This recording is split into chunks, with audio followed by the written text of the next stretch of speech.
saudara, saya memberikan judul orang bijak. Nah, pertanyaannya, kalau saudara baca ayat 26 dan 27, ini mengisahkan ayat 24 sampai 27 tentang orang bijak dan orang bodoh. Bukan IQ-nya tentu saja ya, bukan masalah IQ, bukan masalah kecerdasan otak, bukan. Nah, pertanyaan saya, saudara mau jadi yang mana? Yang paling mingkem itu mau jadi yang, nah ya saya mau gini, tes. Saudara yang mau jadi orang bijak berdiri. Nah, gitu aja. Saya mau lihat. Nah, ya. Puji Tuhan. Boleh mau duduk, ya kan?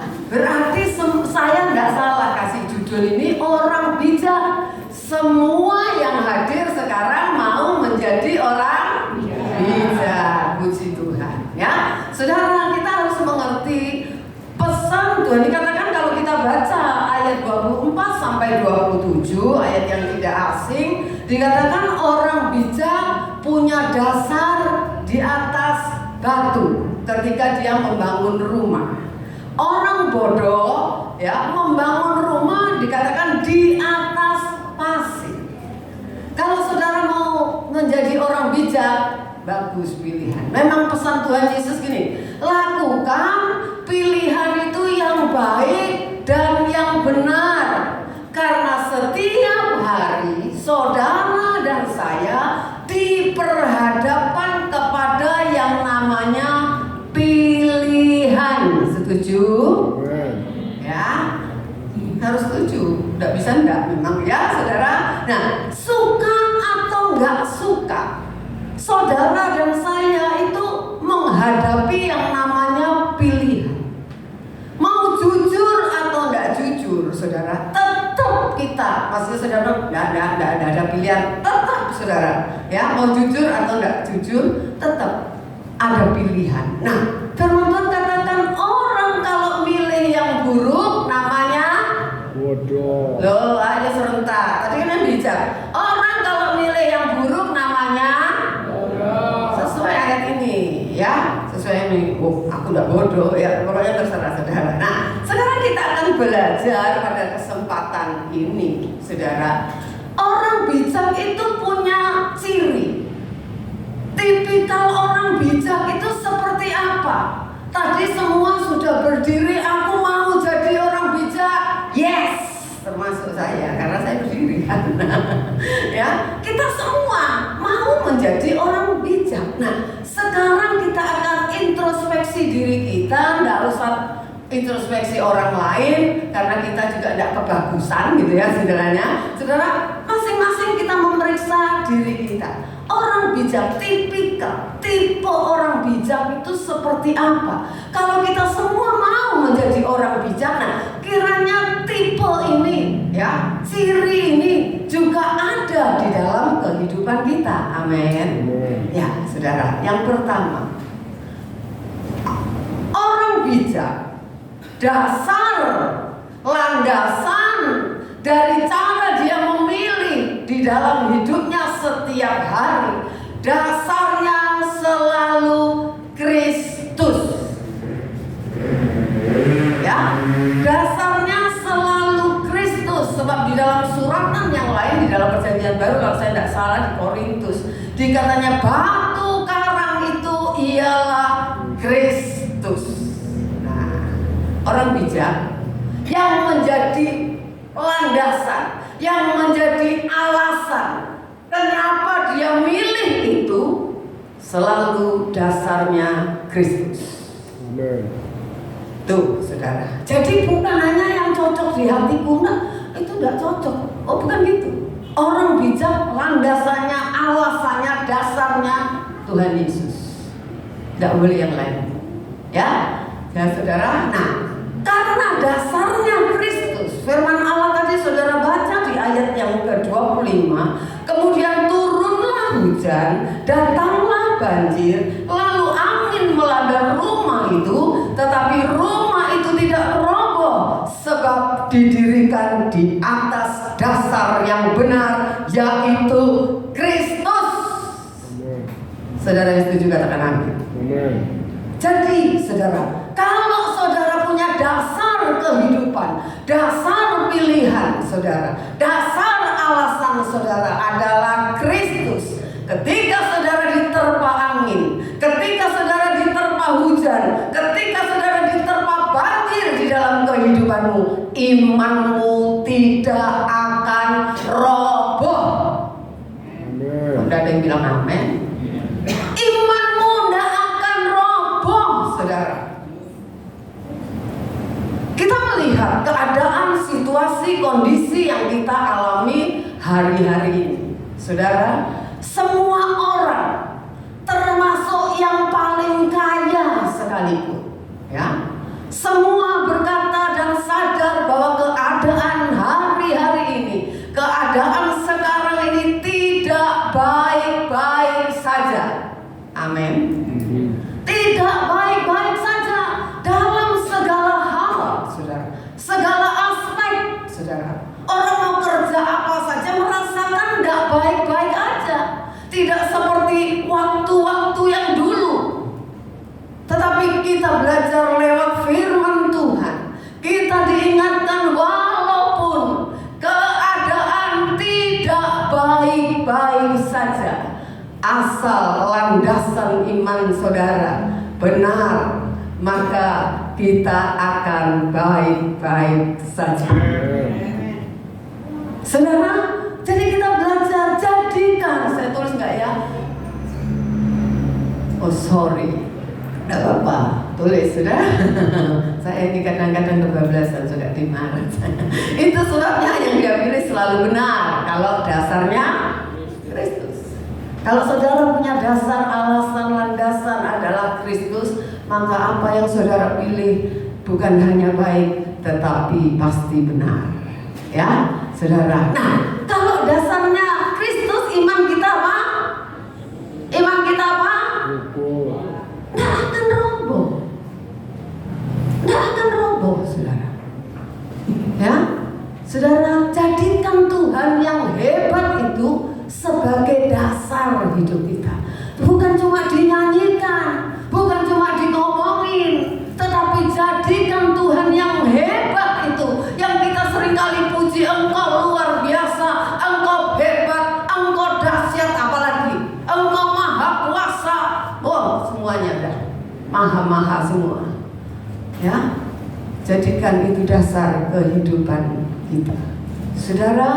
Jadi kalau Tuhan yang hebat menjadi dasar hidup kita, goncangan bisa datang kepada siapa saja, tidak milih kaya miskin, punya kedudukan dan tidak, semua bisa digoncang. Betul? Ya, saudara kalau lihat TV, mau pejabat digoncang, saudara. Mau yang benar, mau yang tidak benar, semua digoncang pokoknya. Yang benar juga digoncang gitu. Ya, saudara, jadi kita melihat, bukan kita merendahkan masalah, bukan. Jangan salah ya saudara, kalau kita jadikan Tuhan yang hebat dasar hidup kita, bukan kita merendahkan masalah saudara, tetapi kita melihat bahwa Tuhan yang kita sembah adalah Tuhan yang layak diandalkan. Layak diandalkan saudara. Ya, supaya kita benar-benar jadi sadar, letakkan iman kita, hidup kita di atas landasan yang benar, yaitu Tuhan kita Yesus Kristus. Bukan lain, bukan depositomu, bukan banyaknya harta kekayaan yang kita miliki, bukan banyaknya aset yang kita miliki, bukan. Tetapi dasar kita, dasar iman kita harus Tuhan kita Yesus Kristus. Sekarang semua ngalami, mau Kristen tidak Kristen, harga-harga terus naik. Uang katanya tadi kemarin itu 100.000 ke pasar, kayaknya tidak dapat apa-apa ini. Beli bawang putih 1 kilo aja udah 45.000, 40.000 misalnya gitu. Lah ini mau belanja yang lain, belum bawang merahnya, belum ininya, habis saudara. Sedangkan kita satu hari tidak dapat 100.000, kan gitu. Kan pusing kita ini. Tapi kita tahu saudara, walaupun harga naik, nyatanya kita tetap bisa makan. Halo, masih bisa makan? Walaupun harga naik, kita tetap dipelihara Tuhan, saudara. Jangan khawatir, kita tetap dipelihara Tuhan, saudara. Itu sebabnya kita belajar miliki dasar hidup yang benar, miliki cara bergaul dengan dasar yang benar, miliki saudara melayani dengan dasar yang benar, bukan motivasi lain. Saudara melayani apapun yang saudara lakukan harus dasarnya benar. Aku memilih menjadi pelayan Tuhan, pelayan musik, pelayan jadi WL singer, guru sekolah minggu, penerima tamu, ngapel gereja, apapun yang saudara bisa lakukan. Katakan, karena dasar semua yang aku lakukan adalah Kristus. Amin. Firman Tuhan katakan Dia lebih dulu melayani kita, maka kita juga harus melayani Tuhan. Amin. Ya saudara, jadi kita belajar yang kedua, tipikal orang bijak, saudara. Dasarnya, dasar dari pilihan-pilihan dalam hidupnya adalah Kristus. Yang kedua, orang yang bijak memegang firman Tuhan sebagai prinsip hidupnya. Tahu prinsip? Tahu kan ya? Prinsip hidupnya itu firman. Bukan apa kata orang, bukan apa kata tetangga, bukan kata saudara, bukan kata siapa-siapa. Tetapi prinsip hidupnya adalah firman Tuhan. Ayat 24 tadi kita baca, setiap orang yang mendengar perkataanku ini dan melakukannya. Kalau namanya melakukan, berarti itu jadi prinsip di dalam kehidupannya. Ya, saudara. Dengan kata lain gini loh. Ada enggak sih firman Tuhan itu yang berkata jangan. Ada enggak? Banyak banget. Kalau namanya jangan apa? Bukan jangan rewel. Jangan apa berarti? Ya jangan. Ya ojo.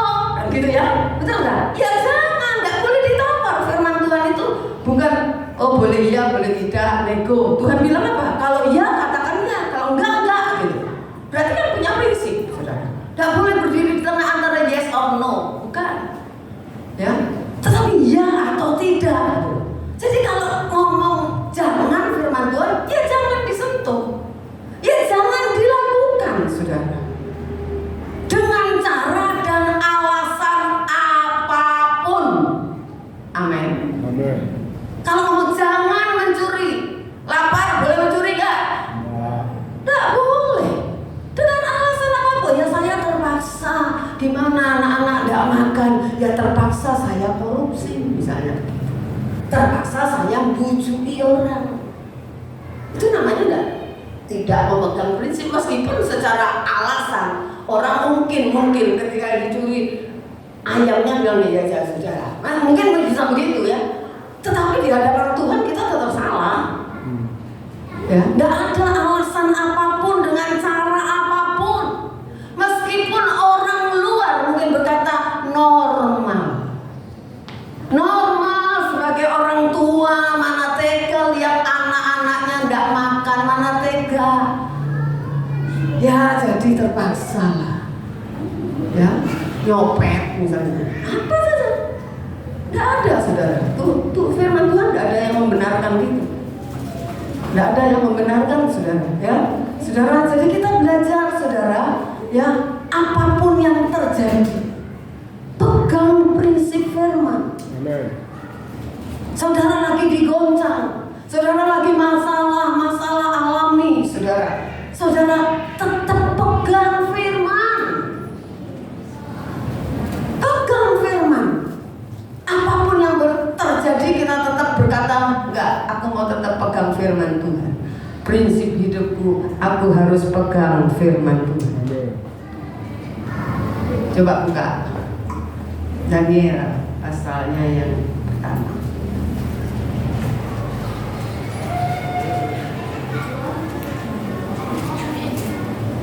Ayatnya yang ke-8.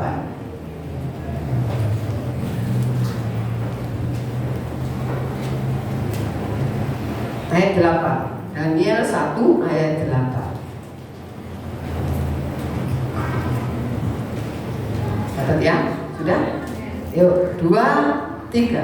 Daniel untuk tidak menajiskan dirinya dengan santapan raja dan dengan anggur yang biasa diminum raja. Dimintanyalah kepada pemimpin pegawai istana itu supaya dia tak usah menajiskan dirinya. Nah, Daniel dikatakan apa?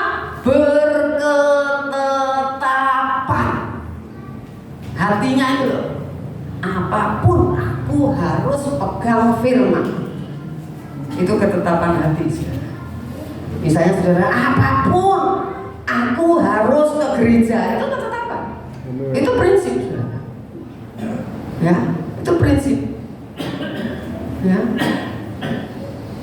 Ayo kita belajar, saudara. Sampai kapan kita mau pegang prinsip firman Tuhan?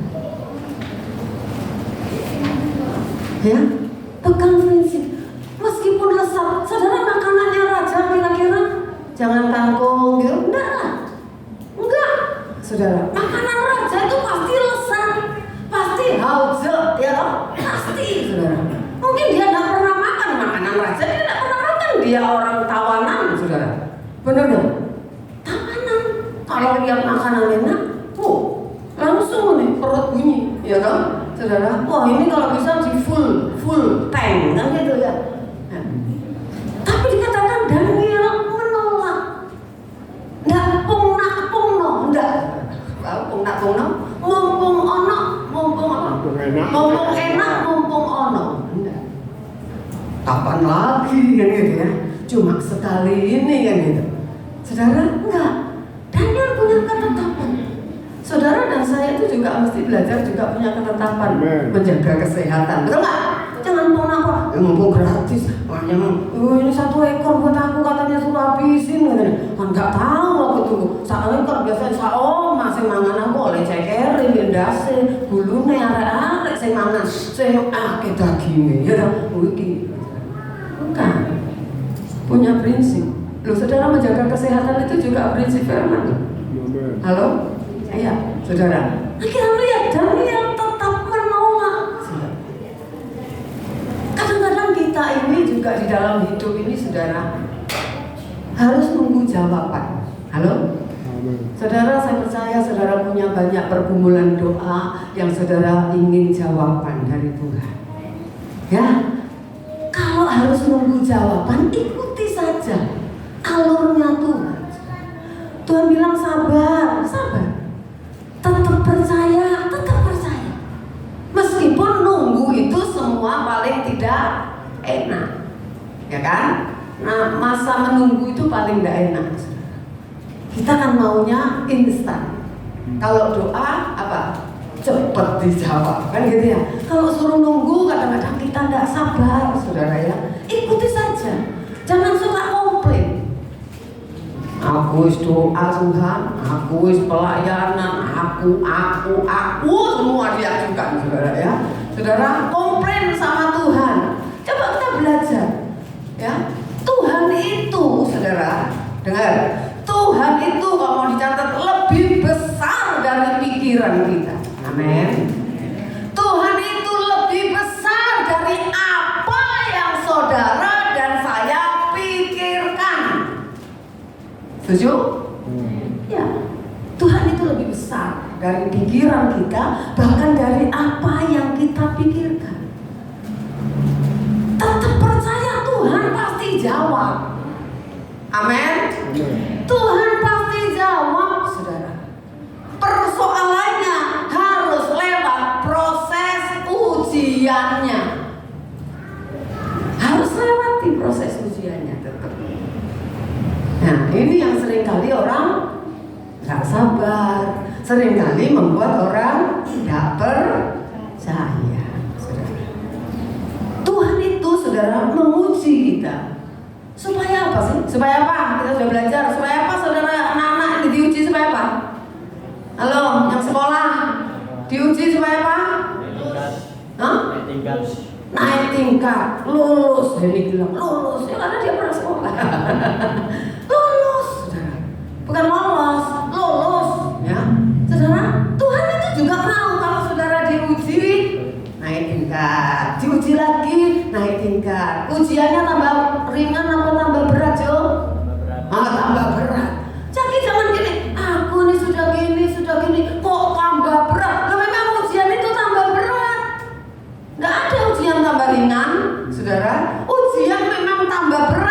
saudara. Nah Tuhan mau apa? Imanmu terus naik, saudara. Saudara terus tumbuh, kebenaran dalam hidupmu juga terus bertumbuh. Kita menjadi orang Kristen yang semakin hari semakin dewasa. Saya mau tanya, mengapa Adam dan Hawa? Ya, beberapa contoh. Adam dan Hawa, Simson, Yudas Iskariot jatuh. Mengapa? Halo? Ada orang? Mengapa? Halo, ya apa? Ya poin yang kedua tadi tidak pegang prinsip firman, betul nggak? Halo? Tidak pegang prinsip firman. Tuhan bilang jangan makan, dia makan. Loh, prinsipnya apa? Jangan, betul nggak? Jangan dimakan. Siapapun yang nawari, jangan, gitu loh. Jadi saudara dan saya bisa jatuh karena saudara pasti tidak pegang prinsip firman. Ya, saudara, hidup di bumi ini kita harus ingat singkat. Di bumi cuma sekali kita hidup, hanya sekali di bumi ini. Kadang-kadang saudara kita berharap, seperti tadi kan nunggu, harus sabar, tidak terjadi apa-apa. Udah doa, mungkin sudah ditambah puasa, jam doanya juga udah ditambah, semuanya ditambah, tapi tidak terjadi apa-apa. Tapi ada kalanya kita tidak mengharap apa-apa, tahu-tahu terjadi apa-apa. Orang tahu-tahu gini, bisa minta nomor rekening, tahu-tahu salam tempel. Puji Tuhan, ya sedikit berkat. Siapa yang pernah ngalamin? Kalau saudara tidak pernah, mungkin kalau saudara kayak duit deh. Jadi ini kan yang membutuhkan, betul nggak? Iya kan? Punya pesena tak kira ke salam tempel. Dimintai. Kok nggak ada tak salam tempel malah dimintai kita? Ya kan? Saudara, saya ngalami baru-baru ini, saudara. Ya, tahu-tahu, ya kan saya tidak kenal. Tahu-tahu gini, kakak saya bilang gini, yang di Surabaya, Fon, ada yang minta nomor rekeningmu. Wah, kalau tanya-tanya gitu langsung. Saya ini tidak hafal, dimarahi sama suami kamu tuh mau dapat berkat. Wah, cocok delok buku. Makanya saya taruh di HP supaya langsung copy paste. Nah, secepat-cepatnya. Ya, saudara mau tahu berapa? Nggak usah, kita pengen. Ya, saudara. Tapi itu loh, saya tidak pernah doa Tuhan. Kok saya bagi-bagi makan ya kata omongin, soalnya jangan bagi-bagi. Ya, saudara. Sudah habis, saudara. Ya, saudara, saya bilang gini, oh Pak bener ya, pas kita butuh nganter no anak-anak youth camp 2 kali PP, ada berkat Tuhan. Loh, bener gak? Karena saya juga tulus lah, meskipun ya ada yang nyangkuni sedikit ya, saudara, tidak cukup sanggup nih saudara, ya udah jalan aja, ya kan gitu, saudara, ya kan? Makanya cerai, saudara, mencerai tak ada lah, gitu ya, tak ada orang tanya nomor rekening, nggak ada salam tempel. Saya kan pernah berkata kepada saudara, saya mau maisong untuk orang mati, pernah nih. Tepat jemaat ya, ada orang kasih tahu, wis, tante sini, delik saudara, mau pulang, kan banyak mobil ya, kalau di PKMB itu langsung sosok, ini tante, sedikit berkat, lah nyaman sih, jangan ngomong karena tante hamba Tuhan kan, saudara, Tuhan memberkati semua orang, amin. Amin. Makanya Tuhan punya banyak cara, punya banyak jalan memberkati kehidupan kita. Saudara, ayo kita belajar, saudara ya, pegang prinsip firman Tuhan. Amin. Loh, kok enggak amin? Pegang prinsip firman Tuhan. Amin. Kalau saudara mau alami, kalau saudara orang bijak, pegang prinsip firman Tuhan. Saudara, yang ketiga, miliki gaya hidup sebagai pelaku firman Tuhan. Jadikan itu gaya hidup pelaku firman, bukan pelakor, bukan ya, jangan salah. Pelaku firman. Kan tadi udah mendengar, oke. Melakukan. Nah itu jadikan gaya hidup. Ngapain saudara ke gereja kalau ditanya, saya mau jadi pelaku firman. Amin. Kenapa saudara baca Alkitab? Saya mau jadi pelaku firman. Kenapa kamu kerja rajin? Saya mau jadi pelaku firman. Loh, kerja rajin itu termasuk pelaku firman. Firman Tuhan bilang orang malas gak diberkati. Amin. Orang malas aja dikeimakan jalannya. Itu firman yang bilang ya, saudara. Jangan kasih makan katanya orang malas. Ya, jadi kita ayo belajar jadi pelaku firman. Saudara, jadi jangan sampai seperti ayat yang ke 26. Mendengar firman orang yang bodoh tapi tidak melakukan. Orang bijak mendengar firman apa? Orang bijak mendengar firman apa? Melakukan. Kan kita semua mau jadi bijak. Ayo jadi pelaku firman, jadikan itu gaya hidup. Jadi saudara, kita harus terus-menerus belajar menjadi pelaku firman. Saat belajar menjadi pelaku firman, bisa keseleo, bisa. Seperti saya katakan, kita loh jalan hati-hati, bahkan lihat ke bawah masih bisa keseleo, ya kan? Masih bisa jatuh, ya kan? Tapi jangan sengaja jatuh, itu orang bodoh, ya.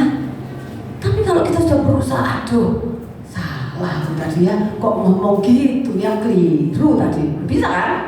Bisa, saudara, ya.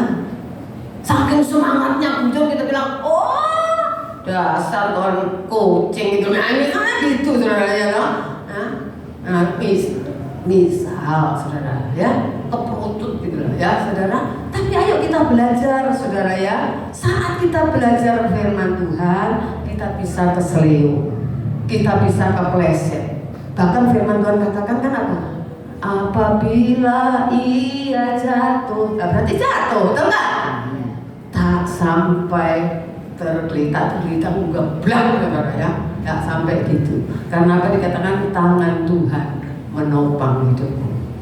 Kalau ditopang orang itu tanginnya gampang. Tapi kalau ngeblak apalagi udah tua, angel sih ngate-ngate. Makanya kenapa kalau acara-acara jangan duduk di bawah, oh ya, apa kangelan ngadep itu baru duduk apalagi ngeblak saudara ya, benar ya. Nah, saudara, ayo miliki gaya hidup menjadi pelaku firman. Amsal 22 ayatnya yang ke-3. Amsal 22 ayat 3.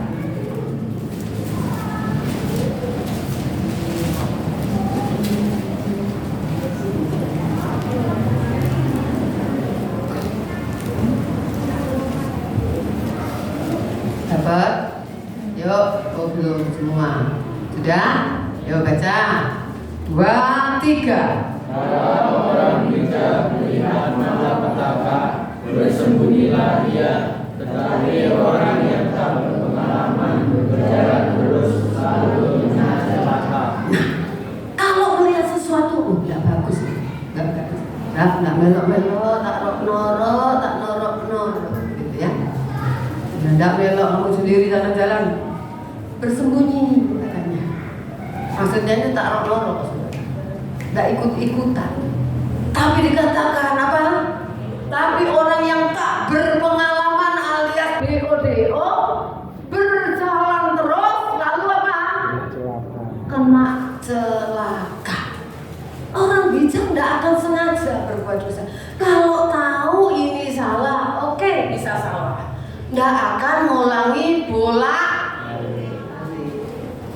bolak-balik ngono terus. Tomat. Apa tomat? Tobat, kumat. Tobat boleh, kumat naik. Pas wayahe kumat, Tuhan panggil. Nah itu sih repot, ya kan? Pas wayahe kumat Tuhan panggil, itu bahaya saudara. Nah, saudara, saya tulis apa enggak ya? Oh ya, ayo tulis, baca. Ayub itu Ayub.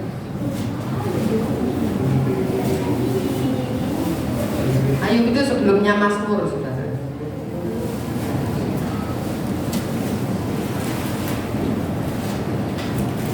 Ayub 23 ayatnya yang ke-10.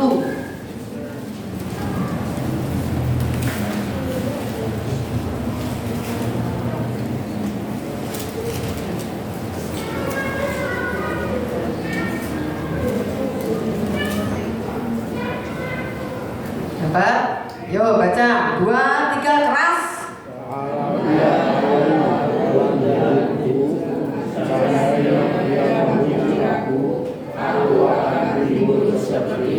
Siapa yang tahu jalan hidup saudara? Tuhan. Tuhan tahu jalan hidup saudara dan saya. Dikatakan Ayub berkata, ia tahu jalan hidupku. Seandainya ia menguji aku akan apa kalau diuji? Timbul seperti emas. Betul? Muncul seperti emas itu akan terbukti hatiku murni. Saudara, itulah yang Tuhan akan lihat. Tuhan tidak cuma lihat kelakuan kita. Lebih karena orang bisa kamuflase, ya. Di luar bagus, dalam tidak bagus, bisa, sangat bisa. Tapi Ayub berkata, kalau aku diuji, akan terbukti kepada Tuhan. Dia katakan, aku akan muncul seperti emas. Emas itu dibuang kemana saja tetap emas. Kalau karatan namanya Besi. palsu, betul nggak? Emasnya itu palsu. Masih dibuang di tembelek, maaf bicara ya, di teletong kuda, teletong sapi loh, blut gitu emas batangan. Saudara siram, tetap kinclong. Tapi biarin 1 tahun, tetap emas. Tidak akan terkontaminasi, amin. Tapi kalau emas palsu sepuan, belum, tidak usah setahun. Apa yang terjadi? Karaten. Lah iman kita ini murni atau palsu? Pertanyaannya itu, saudara. Kalau diuji, saudara, apa yang muncul dari hidup saudara? Halo? Tambah murni, apa tambah kelihatan palsunya? Ya kan? Kapan emas itu ketahuan palsu? Saat apa? Diuji, dites kan diuji. Digosok, itu dibakar, ada lah macam-macam dikasih zat. Apa mungkin toko emas tahu kalau kita nggak tahu? Ya, saudara, ayo kita. Ketika kita diuji, apa yang muncul? Salah satu, bukan salah 2, salah satu. Jadi kan banyak. Salah satu, ya, ciri atau gaya hidup orang bijak. Kakinya rajin ke salah satu ciri orang bijak, kakinya apa? Rajin ke gereja. Loh, karena itu prinsip firman loh, betul gak? Jangan kamu meninggalkan pertemuan ibadah, Ibrani 10:25, seperti yang dibiasakan orang, tapi hendaklah kamu saling menasehati, karena kedatangan Tuhan sudah dekat. Nggih napa mboten? Coba tanya di sebelah, sikilmu lek minggunya ngendi? Sikilmu lek wayahe nang gereja, sikilmu nang ngendi? Ya, coba tanya di sebelahnya, enggak usah malu-malu, saudara, ya toh? Sikilmu yang ngendi? Saya harap tidak ada yang tersinggung, tapi ya, sikilnya yang ngendi. Nah, saudara, itu salah satu gaya hidup orang percaya loh, orang bijak loh. Jadi kalau sikilnya yang ngendi lek wayahe kebaktian, tandanya saudara orang milih yang buruk, orang apa? Nah, itu aku sih ngomong, tapi firman ngomong, ya kan?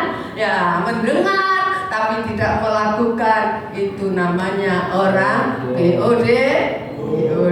Oh, sekarang yang terakhir, yang keempat, ciri orang bijak, tujuan hidupnya hanya menyenangkan hatinya Tuhan. Bukannya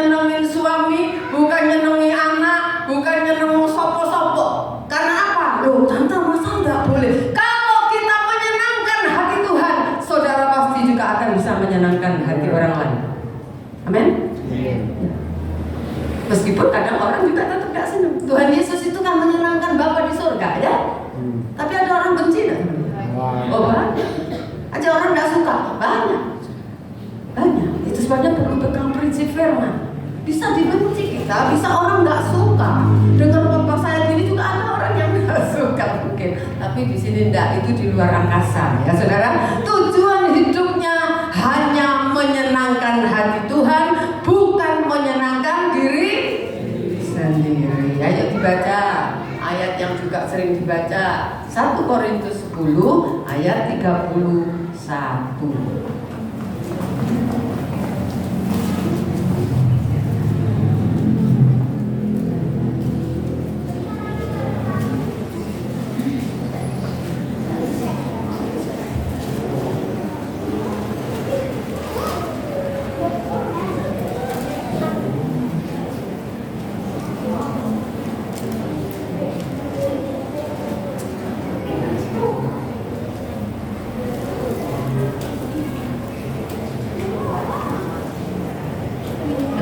Yuk baca 2, 3. Aku menjawab, jika engkau makan atau jika engkau minum atau jika engkau melakukan sesuatu yang baik, lakukanlah semuanya itu untuk kemuliaan Allah. Jika engkau makan, jika engkau minum, atau jika engkau melakukan sesuatu yang lain, pertanyaan saya, ada enggak yang diperkecualikan boleh tidak memuliakan Tuhan?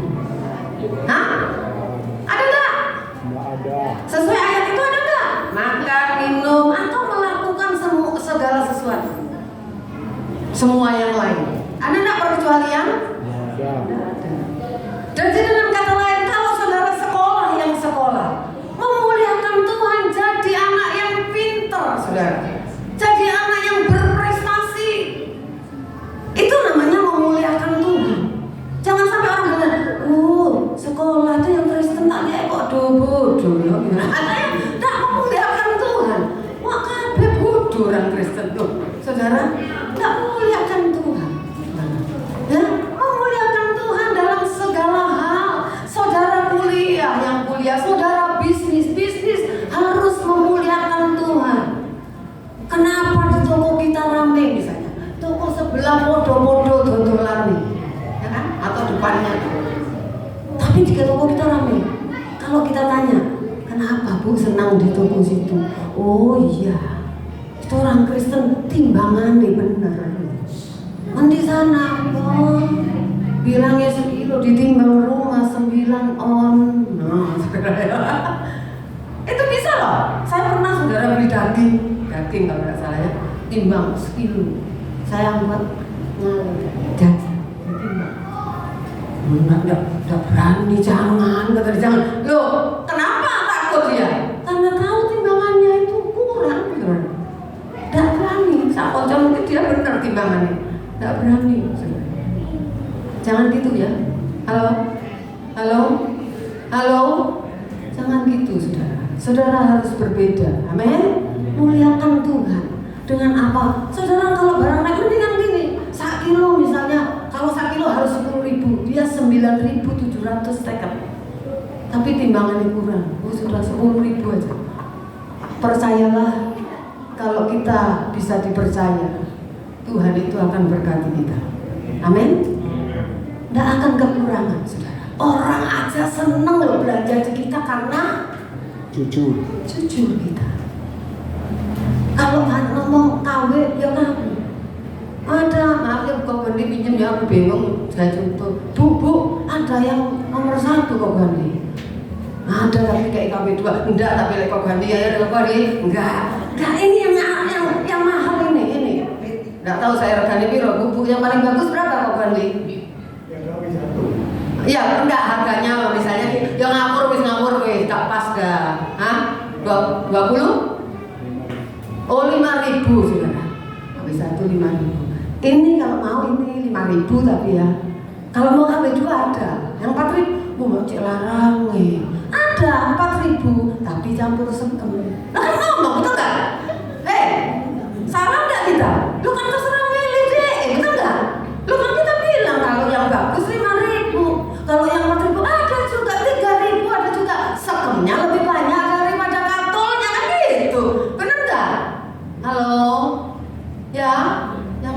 sekali, saudara. Oh, ini cuma terap pentok, apa mana pentok pokoknya sekolah. Ya, sudah, saudara. Tidak usah pentok apalagi ya. Jungkok tek, aduh, sudah, ya. Rajekan tek ya nggak apa-apa, saudara bilang aja. Ya, saudara. Kepetok. Iya, kepetok. Makanya, saudara, ayo muliakan Tuhan, ya, saudara. Ya, apapun lah, tidak usah saudara takut rugi lalu pakai cara-cara yang salah.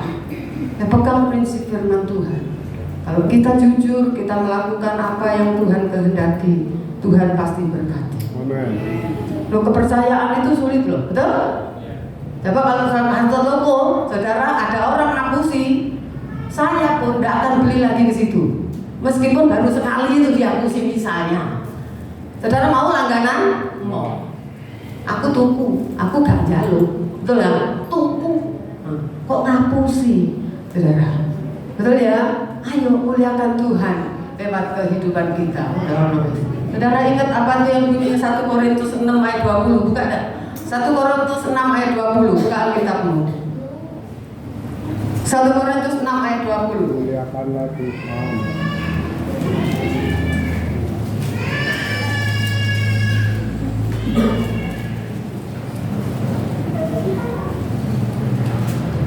Ayo baca. 2, 3. Sebab kamu telah diberi dan harganya telah lunas dibayar. Karena itu muliakanlah Allah dengan tubuh. Waktu hidup apa waktu mati? Hidup. Muliakan Allah dengan tubuhmu. Jangan dipakai yang enggak-enggak, aku si orang, aku macam-macam dah. Pokoknya banyak dah. Ya. Menyenangkan hati Tuhan. Kalau saudara bisnis, ayo untuk menyenangkan hati Tuhan, jangan dimakan sendiri, saudara. Ya, ada hal-hal yang kita harus salurkan juga ke orang lain. Ya, jadi saudara, ayo kita belajar. Tujuan hidup yang paling utama harus menyenangkan hati Tuhan. Bukan menyenangkan siapa-siapa. Ada banyak tujuan di depan mata kita. Macam-macam kan, orang sekian ini aja tujuannya macam-macam. Tapi jadikan menyenangkan hati Tuhan itu tujuan yang utama. Kalau tujuan utama kita menyenangkan hati Tuhan, tidak ada yang bisa menghancurkan kita. Amin. Yusuf itu dihancurkan dengan banyak cara, betul? Ya, dihilangkan masa depannya dengan banyak cara. Baik dari keluarga, dari orang lain, pokoknya banyak. Tapi kita lihat, karena dia tetap hidup dalam prinsip firman Tuhan, pelaku firman Tuhan, gaya hidupnya juga sesuai firman Tuhan, menyenangkan hati Tuhan. Tuhan angkat pada waktunya. Amin. Saudara, jadi jangan khawatir. Ayo tetap setia. Menjadi orang yang Bijak. bijak. Tuhan memberkati kita, ya.